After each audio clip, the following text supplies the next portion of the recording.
30 বছর পুরনো ঐতিহাসিক শিব মন্দির ভেঙে গুড়িয়ে দেওয়ার ঘটনায় উত্তপ্ত শহরের পার্ক রোড এলাকা। শিলচর শহর সংলগ্ন পার্ক রোড এলাকায় নালা নির্মাণের কাজ চলাকালীন 30 বছর পুরনো শিব মন্দির ভেঙে দেওয়ার ঘটনাকে কেন্দ্র করে সোমবার এলাকায় তীব্র উত্তেজনা। কে বা কারা এই পুরনো মন্দির ভেঙে ভক্তদের মনে আঘাত এনেছে এ নিয়ে প্রশ্ন উত্থাপন করে স্থানীয়রা প্রতিবাদে নেমে সড়ক অবরোধ করেন। এদিকে বজরং দলের কর্মকর্তারা এলাকায় উপস্থিত হয়ে বিভিন্ন স্লোগানের মাধ্যমে গোটা এলাকার আকাশ বাতাস মুখরিত করে তোলার পাশাপাশি ঘটনার সঙ্গে জড়িতদের বিরুদ্ধে কড়া পদক্ষেপ গ্রহণের জন্য প্রশাসনের কাছে আবেদন জানিয়েছেন। এদিকে পরিস্থিতি নিয়ন্ত্রণে আনতে বিশাল পুলিশ বাহিনী মোতায়েন করা হয় পার্ক রোড এলাকায়। ঘটনার খবর পেয়ে এলাকায় ছুটে যান জেলা কংগ্রেস সভাপতি অভিজিৎ পাল। তিনি জানান, হিন্দুদের অস্তিত্ব এবং অধিকার রক্ষার দোহাই দিয়ে যে সরকার ক্ষমতায় আসীন হয়েছে সেই বিজেপি সরকারের আমলে শিব মন্দির ভেঙে গুড়িয়ে দেওয়ার বিষয়টি মোটেও গ্রহণযোগ্য নয়।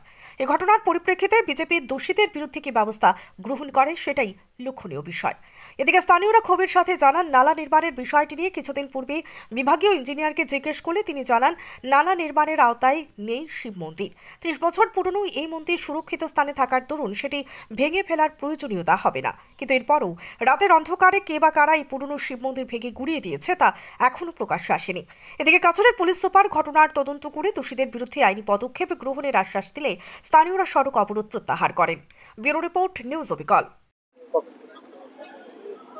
ইয়াতে স্থানীয় ৰাইজে ৰাস্তাৰ মাজত আহি ব্লক কৰিছিলে ৰাস্তাটো অলপ সময়ৰ কাৰণে, আৰু তেওঁলোকৰ অভিযোগ আছিলে যে তেওঁলোকে এই যিটো ৰাস্তাৰ কাষত এটা শিৱ মন্দিৰ আছে, যিহেতুকে শিৱৰাত্ৰি আহি আছে, এই মন্দিৰটো মানে ইয়াত ড্ৰেইন ঠিক কৰোঁতে আৰু ৰাস্তাটো বহল কৰিব লোৱাৰ কাৰণে এইটো মন্দিৰটো অকণমান ক্ষতি হৈছে। গতিকে তেওঁলোকে এইটোৱে কৈছে যে ইয়াত যথাযথ সন্মান দিব লাগে, আৰু তেওঁক এতিয়া যিহেতুকে শিৱৰাত্ৰি আহি আছে, গতিকে ইয়াত যাতে কোনো ধৰণৰ মানে যিটো সন্মান দিব লাগে সন্মানটো দিব লাগে।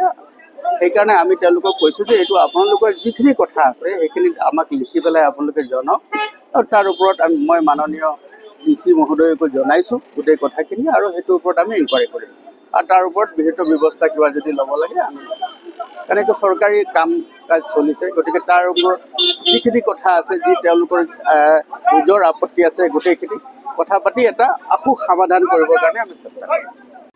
আজকে সকালবেলা আমরা জানতে পাই এই যে এখানে একটা শিব মন্দির, ছোট একটা শিব মন্দির ছিল।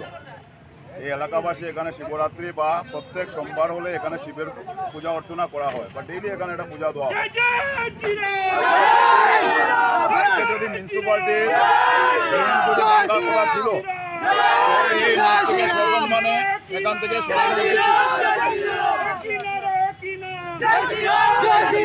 এইভাবে শিব মূর্তিকে এইভাবে অবহেলা করে নালাতে ফেলা হয়েছে। আমি যখন এখন মিউনিসিপালিটি এডিসিকে জিজ্ঞেস করলাম, উনি বলতেই পারেন না যে এখানে একটা শিব মন্দির ছিল বা এখান থেকে শিব মন্দিরকে এইভাবে অপমান করা হয়েছে শিবকে। আজকে হিন্দুর ধ্বজাধারী সরকার থাকার পর যদি এইভাবে মন্দির এবং দেবদেবীকে নিয়ে খেলা করা হয়, তাহলে মুখে মুখে জয় শ্রীরাম বলে লাভ হবে না। আজকে শিব আমাদের সবচেয়ে ভগবান, যার মূর্তিকে এইভাবে ভেঙে ফেলা হয়েছে। এখন পর্যন্ত সরকারের কোনো ধরনের হেল্পফুল নেই এবং মিউনিসিপালিটি কোনোভাবে এখন পর্যন্ত এই যে শিব মূর্তিকে নালাতে ফেলা হয়েছে অত্যন্ত অপমানজনক ব্যাপার। যে হিন্দু ধর্ম এবং হিন্দু ধর্মের যে ভগবান, সে ভগবানকে এইভাবে অবহেলা করে এখানে রাস্তায় ফেলা হয়েছে। তা আমি ধিক্কার জানাই এবং অতি সত্বর যেন এখানে এসে শিব মূর্তিকে সসম্মানে এখানে মূর্তি করে তোলা হোক।